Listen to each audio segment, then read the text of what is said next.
Right, good evening. Welcome to this week's Parsha Shiur, Parsha's Emor. Lots of interesting things to talk about. Let's see how much time we'll have and how much we can get through. If you're listening online, please email me at j.golker@gmail.com and I'll share the handout with you. The first offering is on the first pasuk. And I mentioned this idea before, but I've looked at my notes over the previous years and I haven't mentioned the famous vart of Shimon Schwab, which is just magical, and I can't not mention it now, given that we've touched on the topic before, but I need to share with you this fabulous insight of Shimon Schwab. Let's take a look. The pasuk says, Vayomer Hashem el Moshe, Emor el ha-kohanim, speak to the kohanim, b'nei Aaron, v'amar aleim, and say to them, l'nefesh lo yitama ba'amov. HaKadosh Baruch Hu tells Moshe to tell the kohanim all the laws of being a kohen, you can't become tomei, and all the related halachas. There is, however, a redundancy in the first pasuk. Emor el kohanim, say to the kohanim, v'amar aleim, and say to them. It's an obvious redundancy. And Rashi picks up on it in two words. He says, Emor v'amarta, that's the question. Why repeat it? Says Rashi, quoting a Gemara in Yevomus, lahazir gedolim al ktanim, to tell the adult kohanim that not only should they keep the halachas of being a kohen, not becoming tomei, but the ktanim, children, male kohanim, have also got to keep these halachas as well. Okay, now there is a famous vart of Moshe Feinstein, we've mentioned before, and that's the intro to the Shimon Schwab's idea. What does Ramosha say? Ramosha says that there is a grammatical problem with this Rashi, this Gemara in Yevomus. If indeed Pshat in the first pasuk is lahazir gedolim al ktanim, that the HaKadosh Baruch Hu is telling Moshe to tell the adults and the children, then feed that back into the pasuk. Emor el kohanim, you kohanim have got to keep the halachas of being a kohen. V'amarta aleihem, it should say v'amarta livneichem, and tell your kids. Why v'amarta aleihem? Tell them. That means the adult kohanim who we've just spoken about. So it doesn't seem to fit in with Rashi. So Moshe famously says that, of course, the Gemara in Rashi is correct, and this is what it means. The best way to tell your children about how to do something is to role model it yourself and to live it. Do as I do, not do as I say.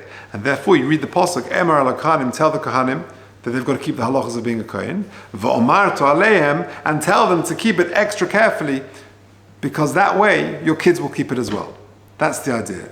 Emor el kohanim v'omartu aleihem. So you see that theme from a Moshe Feinstein. Now, that is the Hagdama for what I want to talk about this evening in the first offering. We need to turn to Sefer Shoftim Perek Yud Gimel. This is the story of Shimshon, the early story of Shimshon before he is born, and the promise made to his parents. So take a look. Says the pasuk in Shoftim, Vayosifu, and we're going to go through several pasukim, but you'll see there's a reason why we're doing it. Vayosifu b'nei Yisrael lasus hara b'nei Hashem.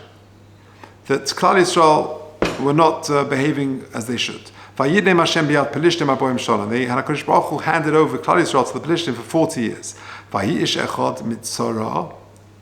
And there was a place, there was a man from Tzorah. And if you go, by the way, to Ramat Bet Shemesh, Mitzvah Hashem at the right time, then you see signs there, as the pasuk later says, from Tzorah to Eshtoel, and you see these places. This is it's there. You can actually go visit Cave Shimshon. Anyway, that Mishpachas Adoni, Shmei Moneach, and this man's name was Moneach. Ve'ishtei Akora, his wife was barren, v'lo yolad, and she did not have children. Vayar Malach Hashem Eloisha, Vayera Malach Hashem Eloisha, and he appeared. The Malach appeared. The angel appeared to this woman. Vayoma Eleho Hine Noat Akora. Behold, you are barren. V'lo yoladta. You have not yet given birth. V'ariz v'yolad ben. You will become pregnant, and you will give birth to a son. V'ato. And now, Hishamri no al tishti yain v'sheichav al toichli kol tomei. But you got to be careful. You can't drink wine or any alcohol, and you can't eat anything which is tomei. Ki hinach horav yilad beinu meirei al reshei. He's going to be a nazir. You're not allowed to put a razor, you can't cut off his hair of his head.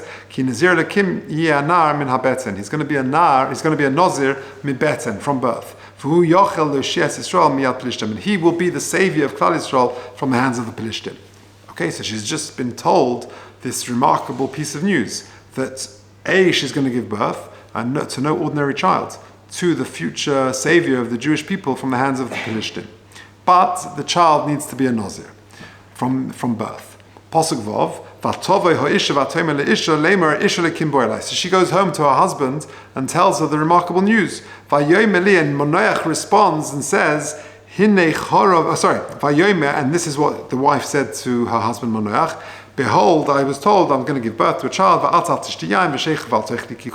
etc. He's going to be a nazir from birth till his death.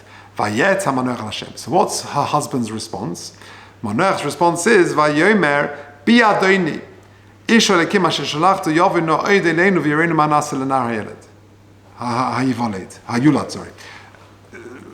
Please beg that this malach should reappear and should instruct us how we're going to deal with this child.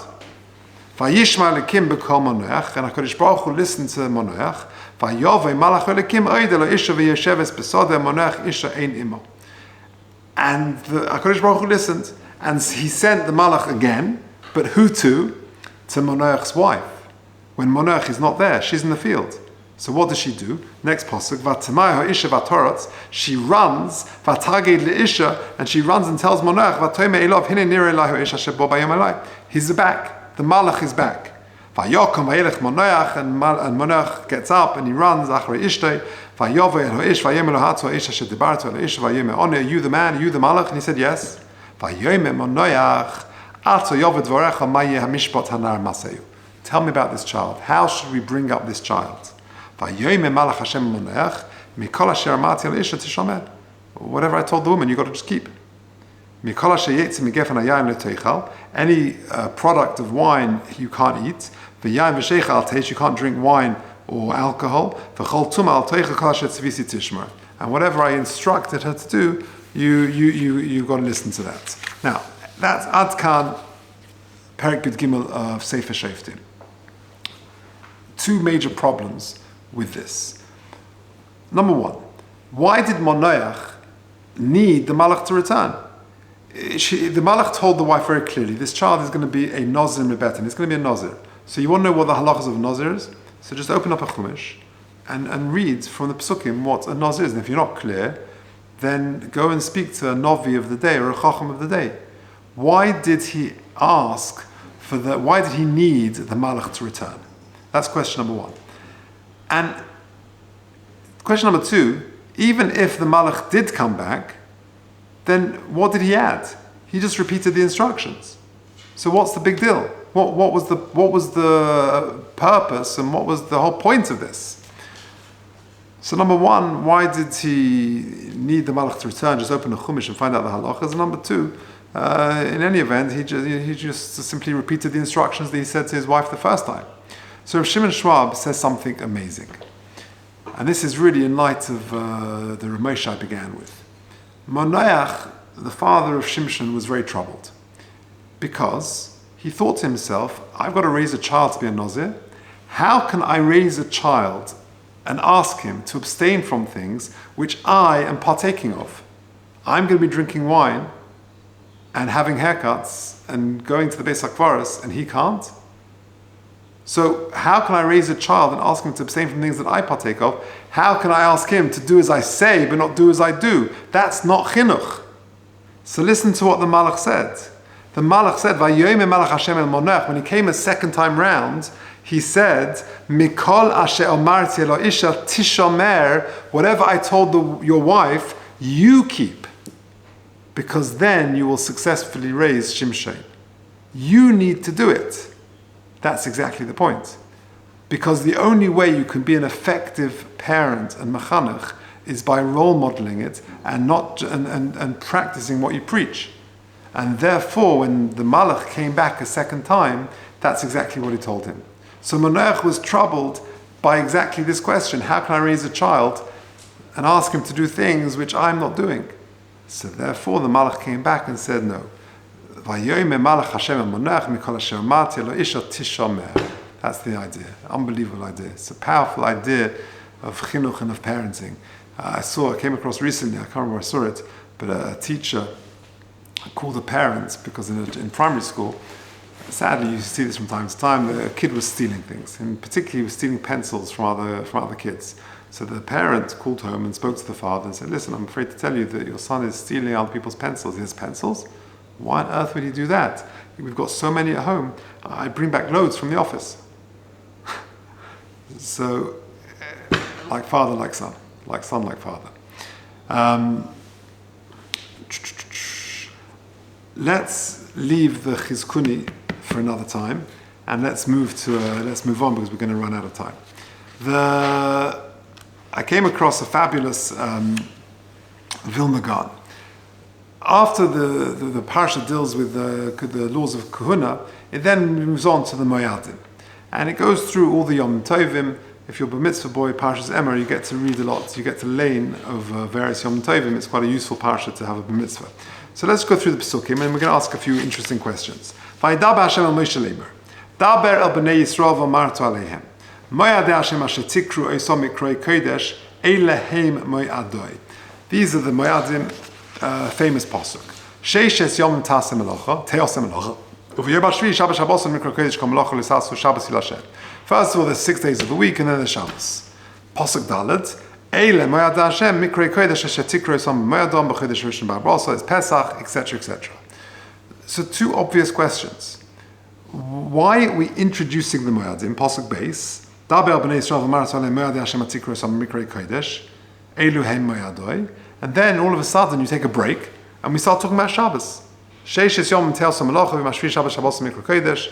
And then, second question, Pasuk Dalet, you're introducing the Moyadim again. Eile moyadei Hashem mikro kodesh asher tikru oisom b'moyadom. So why break it with Shabbos and why introduce the Moyadim again? If you go through Pesukim, it seems like a very obvious, two very obvious problems. So I came across a vart in the name of the Vilna Gaon, which is brought in the Pninim HaShulchan HaGra. Listen to what he says. Next box. Ubir, shegam maim sheishes yom teosem melocha, medaber rak min hamoyados, i.e., Pasuk base is referring to the moyados, and then it says we're introducing these are the moyados, eilehem moyadoi. Pasuk gimel. Sheishes Yom Teosem Melocha is not referring to the 6 days of the week followed by Shabbos, but it's referring to the Moyados. Says the Vilna Gaon, Ki ha-Moyadim b'chlal heima sheish yomim. Because if you think about it, the Moyadim are actually 6 days. How so? V'hem shnei yomim b'chag ha-Pesach. In Eretz Yisrael, you've got 2 Yom Tovim of Pesach, the first day of Pesach and the last day of Pesach. Yom Echad Shavuos, 1 day of Shavuos, that's 3. Shnei Yom B'Sukkos, i.e. the first day of Sukkos and Shmini Atzeres, B'Yom HaRishon Mikra Kodesh, B'Yom HaShmini Mikra Kodesh, and then for Rosh Hashanah is Yom Echad.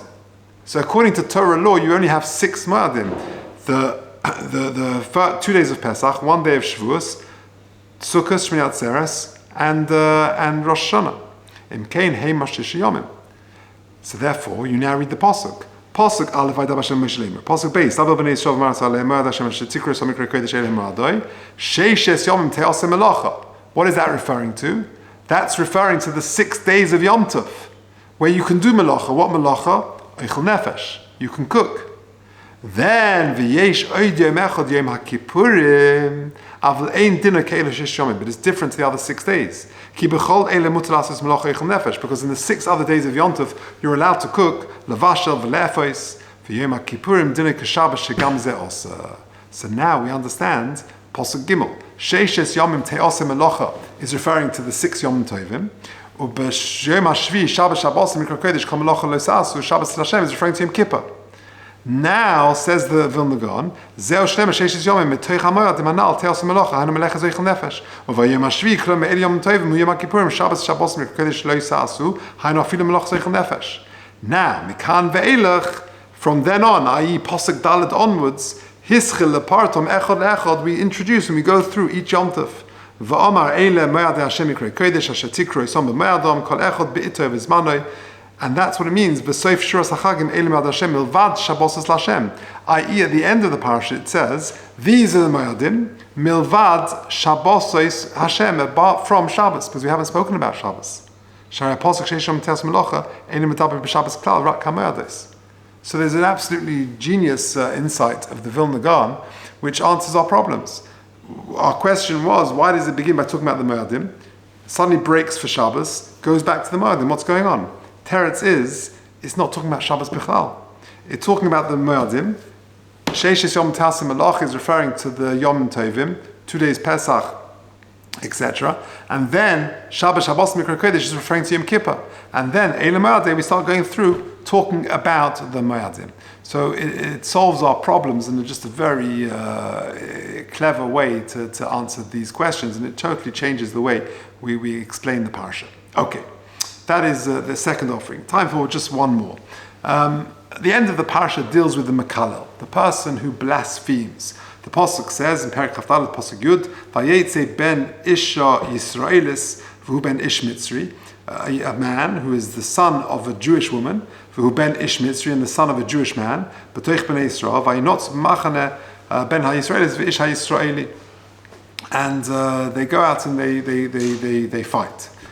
Vayikov ben ha-Ish ha-Yisraelis Hashem v'yikalel, and then the first guy goes out and he blasphemes v'yikalel. Now Rashi gives us some background. Vayetze ben Ish ha-Yisraelis mehechel yotza. Where did he go out from? Rabbi Levi Omer me'olam yotza. This Mekalel, this blasphemer, went out of his world, i.e., he lost his Olam Haba. Rabbi Barachia Omer, because it says, the Pasuk says Vayetze. So where did he go out from? So the first pshat is he left his Olam Haba. He lost his world to come. Rabbi Barachia Omer me Parsha Shelemala Yotza.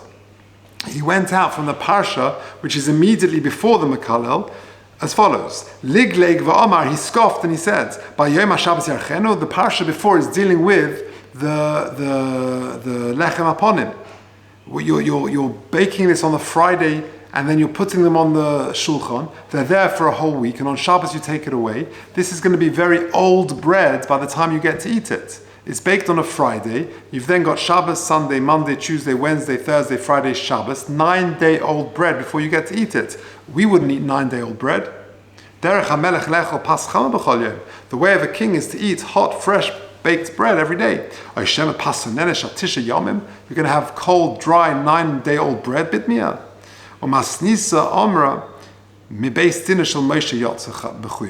A third pshat. Not from loser going out of Olam Haba, not from the Parsha Milamala of Lechem Aponim, but he went out of the Beis Din of Moshe Chayev. What was that about? He wanted to sort of set up his tent in the Shevet of Don. So the Shevet of Don said to him, what are you doing here? I'm from the son of Don. And you're not from one of us. You're the son of a Mitzri. And you go after your father in this situation. He went to the Beis Din and he lost. And he came out of court and he blasphemed. Those are the three pshatim in Rashi. Okay, now let's just go back to the next two Rashis. When it says in the Pasuk, Vayetze ben Isha Yisraelis v'hu ben Ish Mitzri, says Rashi, fascinating, Hu ha-Mitzri shehargu Moshe. This is the Mitzri who Moshe Rabbeinu killed. B'soich b'nei Yisrael, melamed shenizgaya. This gentleman, who is the son of Yisraelis, the son of a Mitzri, went out, and he went out b'toich b'nei Yisrael, says Rashi, melamed shenizgaya. Now the obvious problem is this. What do you mean shenizgaya? His father's a Mitzri, his mother's Jewish, and therefore he is Jewish. So why converting? What's going on? What does Rashi mean? So for that we need to turn to the Ramban. Let's take a look at this amazing Ramban. Okay. Says the Ramban. The time and the reason Ben ha-Yisraelis v'ish ha-Yisraeli lehoris ki hagoy haba al bas Yisrael, that if a non-Jewish person lives with a Jewish lady, havlad ein Yisraeli, that the child, the offspring, is not Jewish. Really? Even though we know that a non-Jewish man who lives with a Jewish lady, their child is kosher, i.e. is Jewish, bein pnuya bein beishesish, whether this Jewish woman is single or married. Hari omru mazamin avlad. Nevertheless, what they say is, we consider the vlad as pogum, as somewhat solid. Loy mashel pogum lukuhuna, that he is sort of tainted with regard to a kohen, i.e. doesn't mean that they're not Jewish. That if a non-Jewish man lives with a Jewish woman, the child is pogum, which is what we discussed in the halacha. Okay. And certainly with respect to where you're mayuchas after the father, when it comes to getting a share in Eretz Yisrael or division of the camp, etc., etc. Because regarding these matters, you're going after the father's tribe. Okay. Umasha omru. Our question. So if a non-Jewish person, a guy marries a Jewish lady and they have a child and the child is Jewish, what does Rashi mean that he was Megaya? It doesn't mean that he required specific conversion.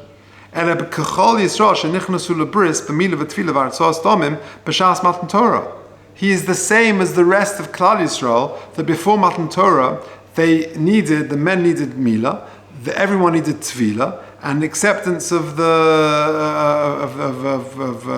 of Torah and Kabbalah Sol mitzvahs by bringing the dam on the Mizbech at the time of giving of the Torah. And therefore all of Klal Yisrael needed that. So when Rashi says Melamed Shniskaya, it means not a Geirus that we understand it. You go to the basin and you do the whole Geirus process, but rather it was the same Geirus as the rest of Klal Yisrael they needed before becoming Jewish. And therefore what it means is, Melamed Shniskaya, the Chazal are teaching us that he converted in as much as he followed the ways of his Jewish mother and attached himself to the Klal Yisrael. Zetam b'toich b'nei Yisrael. That's what it means, b'toich b'nei Yisrael. But he did not want to go in the ways of his father, who was a Mitzri. Fascinating. Now, just two more paragraphs. The French sages, right, say, Ki tam hagerus mipnei shayu kodim matan Torah. They are of the opinion that the reason why it was gerus needed was because it was before Matan Torah. I.e., before Matan Torah, the rules were different. And your status was dependent on your father regarding lineage. You go after the male parents, the father. Like the Chazal say, that regarding the nations, you go after the male parents, the Gemara in Yevamos. Okay.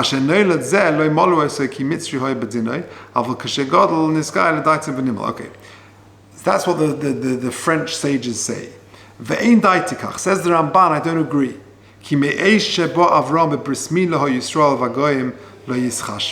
I am of the opinion that since the time that Avraham Avinu entered into the covenant and had a bris milah, anyone born after that has got a din of a Jew.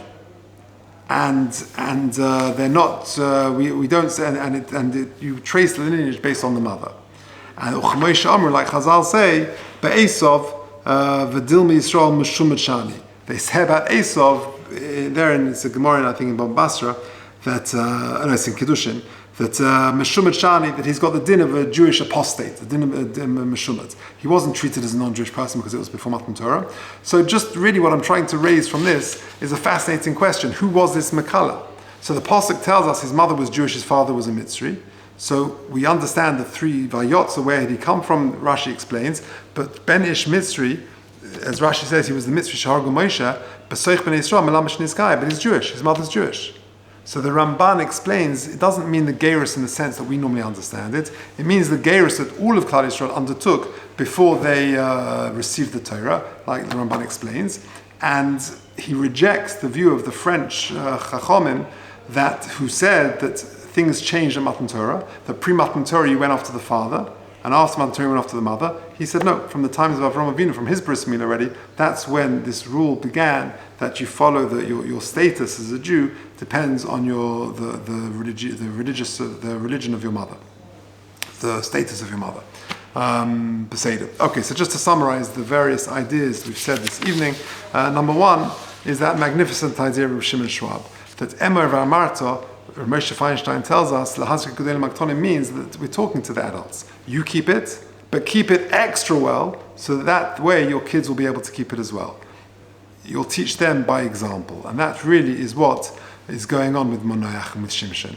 That when the Malach came to the wife of Manoach and was told to keep all the halachas, Manoach was troubled. How am I going to raise a child by telling him to do something which I'm not doing?